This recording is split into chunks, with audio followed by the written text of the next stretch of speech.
It's happening in every neighborhood. Violence and crime, addictions, health scares, depression and suicide. When will it all end?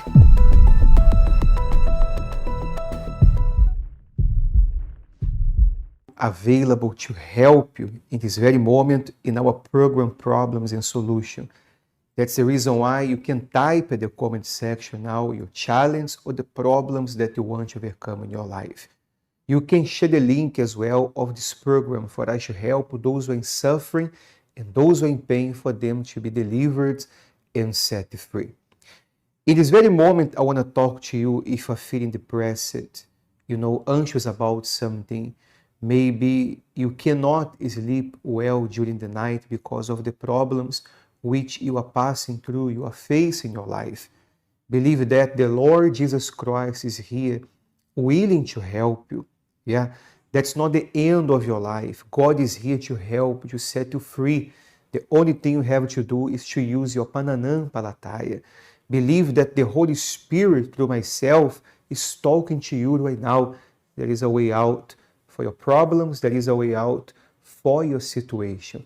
Just believe, just trust, and use your faith. I want to show to you the first Bible verse of this program right now, what it says, the book of John, chapter 10, verse 10. It says that the thief does not come except to steal and to kill and to destroy. I have come that they may have life and that they may have it more abundantly. We see that spiritually speaking, actually, we are living now in a spiritual world, and we have the light side and the darkness side. When we're speaking about the darkness, we're talking about the work of the devil. He wants to kill, steal, destroy your life, my life. But in the side of light, we have the Lord Jesus Christ. He came to give us life, and life with abundance.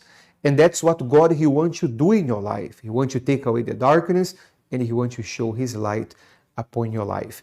That's what we're going to watch right now, a powerful testimony of deliverance. Someone that overcame darkness and received the light of God. And after that, we shall come back again.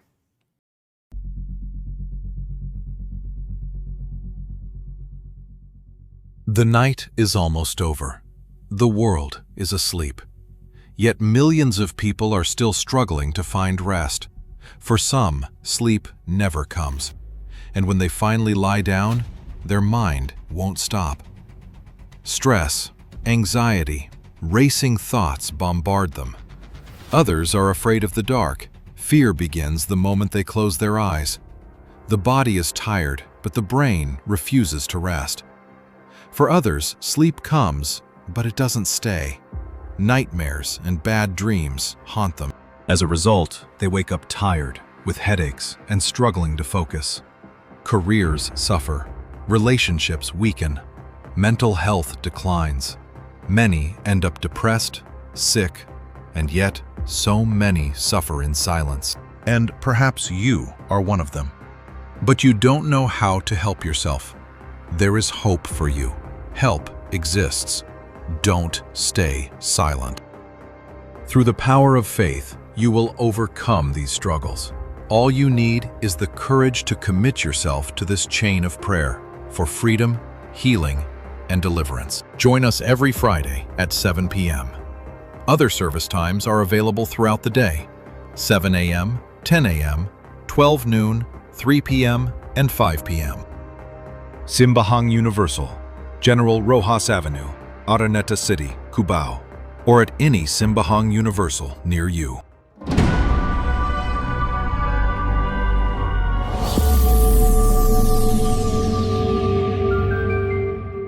Hello po, ako po si Maria Victoria Poblete from UCKG Baguio.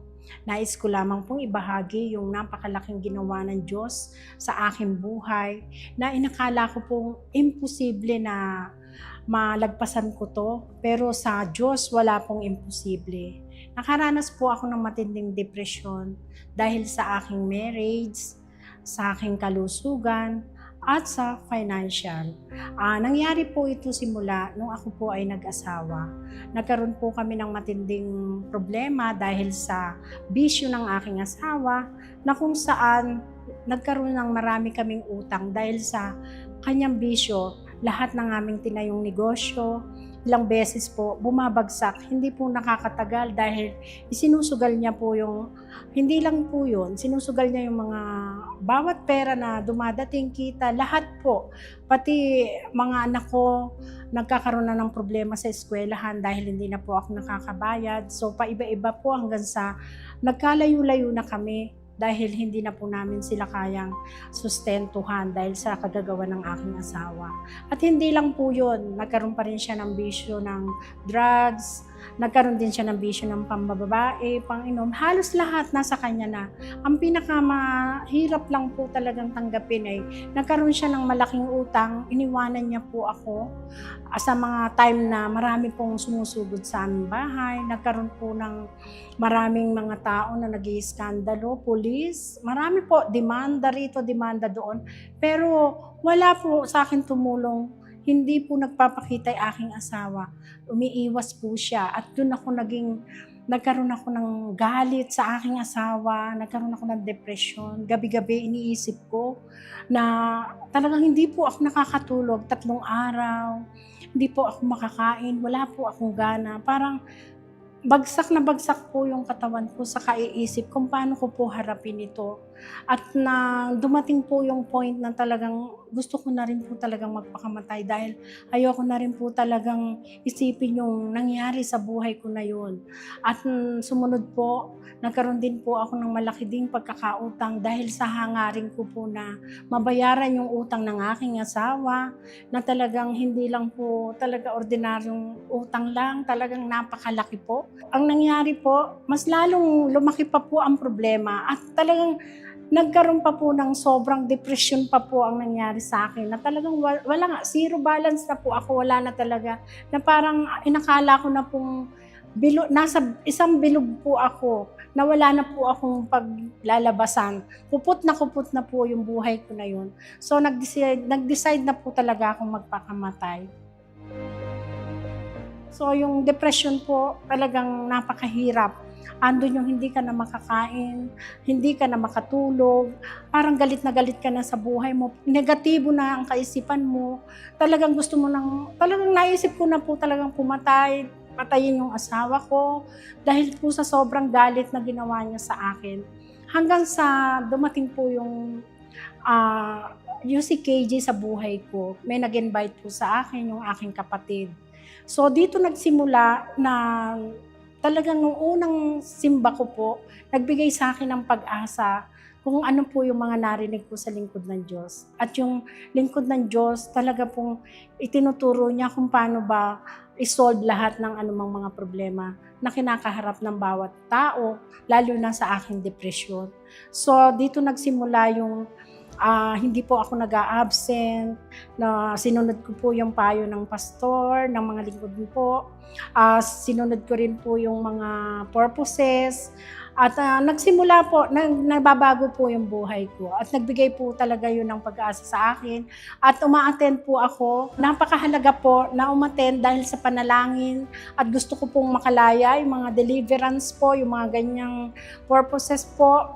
Hindi ko po ina-absent na dahil gusto ko pong makalaya sa problema kong depression, sa pamilya ko po, yung problema ng pamilya ko, sa asawa ko, sa pagkabaon ko sa utang, sa financial. So gusto ko po talagang makalaya doon. Kaya napakahalaga po na talagang yung pong Friday po ay wag niyo pong hindi palalagpasin po yung Friday of Deliverance. Dahil ngayon po, dahil po sa pag-attend ko ng Friday of Deliverance, ako po ay nakalaya na sa lahat ng problema sa depresyon, sakit, kalungkutan, sa problema ko sa aking asawa, sa aking mga anak na naging maayos na po ang aking kalooban, maayos na po dahil natanggap ko po, dahil sa kalayaang iyon, natanggap ko po yung banal na espiritu na ngayon ay masasabi ko po na ako po ay malayang-malaya na sa lahat at meron ng kapayapaan, magandang pamilya. So ngayon po, masasabi ko po na ang Diyos ay nagtatrabaho sa akin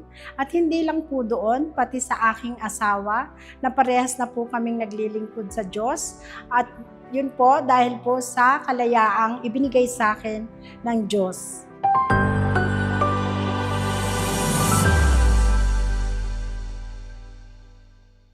The people who walked in darkness have seen a great light.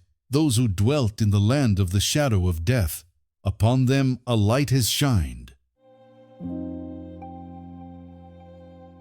Where does this darkness exist if the sun shines brightly every day? It exists in the soul. The soul is the center of every emotion. When a person's soul is oppressed and burdened by depression, darkness fills the mind and eventually takes over every area of life. Is your soul oppressed by spiritual darkness? The light has come to you. This Friday marks the third Friday of the new phase of the purpose of the Point of Light. Come and take part here at the Holy Ground, located inside Araneta City on General Roxas Avenue, Cubao, or at a universal church near you.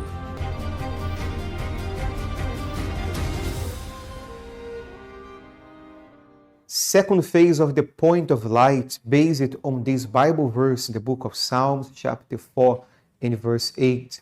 I will both lie down in peace and sleep, for you alone, O Lord, make me dwell in safety. That's the purpose of God for your life, for my life. He wants to give us peace, protection every single night at every single day. Second phase of the Point of Light, as you can see, the slide of the Point of Light, God, He said, let there be light. Last Friday, it was powerful what happened here in the Holy Grounds and also in all the Simbajo Universal about deliverance. And this coming Friday, it's going to be more powerful in the name of the Lord Jesus Christ. Here in Cubao, Araneta City, Cubao, which is a city between the National Bookstore and Shakes Restaurant. Every Friday at 7 a.m., 10 a.m., 12 and 3 p.m., 5 p.m., and mainly at 7 p.m. For more details, you have available on your screen the helpline number of the church. You have Viber, Facebook, WhatsApp. Give us a call, send us a message by any time. We're just here available to help you. The same spirit and faith there in our Simbajo Universal in Baguio, and that's what we're going to talk now with Pastor Kevin from our Simbajo Universal in Baguio. Magandang araw sa inyong lahat. Narito ako ngayon sa ating Simbahan Universal dito sa Baguio. At itong lugar na to tuwing Biyernes ay nagiging punto ng liwanag ng Diyos. Kaya naman yung mga taong pumupunta na puno ng kadiliman sa buhay nila, puno ng problema, pagdurusa, malalang sitwasyon, na nag-aalis ng kapayapaan nila, the moment na sila'y pumunta dito at tumanggap ng panalangin, tinatanggap rin nila ang kalayaan. Kaya naman iniimbitahan kita, ikaw na nagsasabi, na hindi ka makatulog ng mahimbing tuwing gabi. Dahil pagod ang iyong isipan, tumatakbo ito, at lahat ng iniisip nito ay puro negatibo. Dahil ikaw ay dumaranas ng mga problema tulad ng mga sumpa sa buhay mo, na para bang lahat ng ginagawa mo hindi nag-work.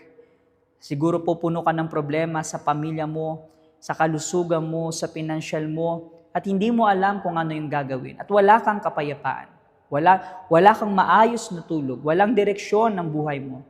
So dito sa lugar na to, tuwing Biyernes, merong panalangin ng kalayaan upang ang liwanag ng Diyos ay mapasa iyong buhay. At sigurado ako, tatanggap ka ng kalayaan. Kami po ay located dito sa 4th floor, KBC Building, Kayang Street, corner Siagam Street. Nasa taas po kami ng Panadero Bakery. Lahat po kayo ay welcome. At sigurado ako, tatanggap ka ng kapayapaan at kalayaan. Now, ganun din po nangyayari sa lahat ng Universal Church. Lalong-lalo na sa Holy Ground, sa main church natin, dyan sa Cubao. So, meron pong gawain, 7:00 ng gabi, kasama ang mga bishop at pastor.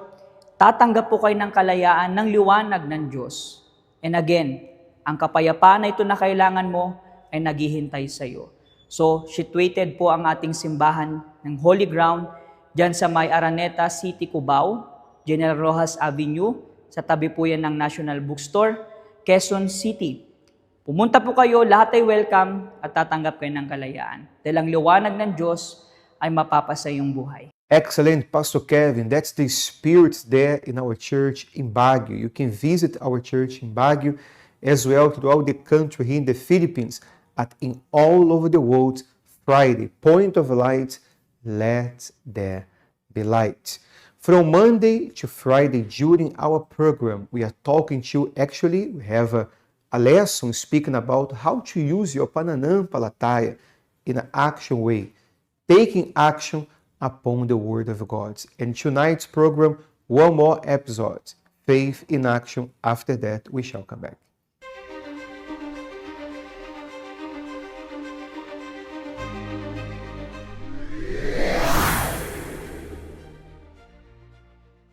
Hello mga kaibigan, pagpalain kayo ng Diyos sa pangalan ni Jesus kung nasa saan man kayo naroon. Alam natin lahat na kung walang pananampalataya, imposible na magbigay lugod tayo sa Diyos. Ibig sabihin, kung wala nito, hindi tayo pakikinggan ng Diyos at hindi madidinig yung mga panalangin natin. Pero alam nyo ba na ikaw, ako, lahat tayo may pananampalataya?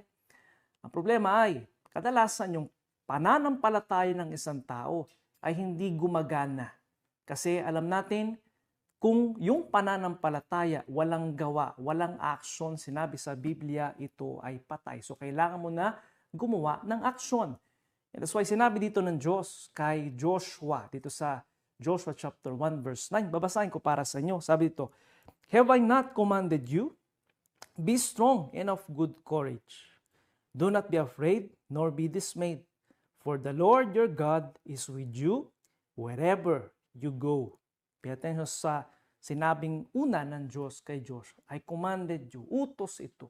Utos ng Diyos para sa Kanya. And actually, utos ng Diyos ito para sa mga naniniwala saan? Sa Kanya. Kasi siguro, sure, meron kang pananampalataya, pero nga walang action. Kasi bakit? Siguro, meron kang takot, meron kang pangamba, para bang merong pumipigil sa iyo para gamitin mo yung pananampalataya ninyo. Pero mga kaibigan, kung sinasabi ito ng Diyos, kung ito'y utos ng Diyos, ibig sabihin kaya mo, especially ikaw na merong mga problema. Meron kang hinaharap na problema sa sitwasyon mo. At alam mo, yung problema ito, hindi normal. Hindi masolusyonan ng tao, hindi masolusyonan ng medisina, ng siyensya. Siguro, humanap ka ng paraan para masolusyonan ito. Kasi siguro yung problemang ito, sa kabila nito, merong spiritual na problema. Yung masamang espiritu nagtatrabaho sa buhay mo. That's why meron ka sa loob mo nitong anxiety, hindi ka makatulog ng maayos sa gabi, ikaw ay depressed. Siguro, sinusubukan mo na ng maraming beses na uminom ng gamot, pumunta sa doktor, pero wala pa ring lunas, binabangungot ka.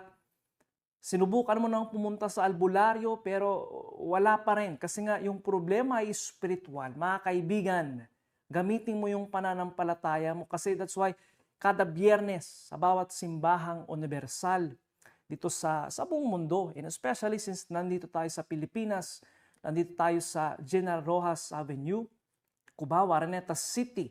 At kada Biyernes, meron tayong mga specific na oras para kayo magpunta.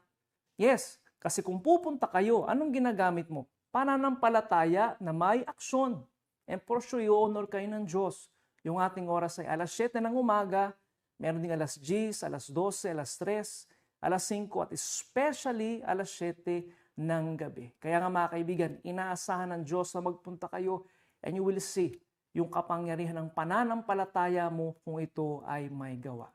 Mga kaibigan, pagpalain kayo ng Panginoon Diyos sa pangalan ni Jesus. And right now, you can prepare yourself. Actually, we are going to pray for all the prayers in the comment section in this very moment, and we are going to pray for you to have a good night of sleep as well. Prepare yourself for the moment of prayer. When we pray, barriers fall, fear disappears, and every obstacle is overcome. That's why, together, we come to talk to God. Pagno Jesus amar, I pray right now for this person that needs your help. help to sleep, help to be delivered, help to receive your light, help to receive your power. Come right now, my Father, and answer all the prayers that we have in the comment section. Take away the burdens, take away the pain, take away the suffering, this life of humiliation. Set this person free right now. That's what I pray.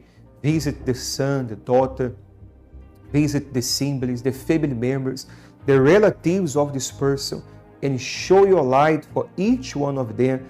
That's what I pray and I declare. Receive peace. Sleep well now. Yes, receive tranquility for your soul, for your spirit. Receive protection. In the name of the Father, of the Son, and the Holy Spirit. And those who believe may say, Amen. Amen. I stretch my hands towards you by faith. And I declare, be healed, be free. Receive light, receive peace. Be touched by God. In Jesus' name. And tomorrow, once again, Tuesday at 12 midnight, straight from the Philippines, one more program, Problems and Solutions.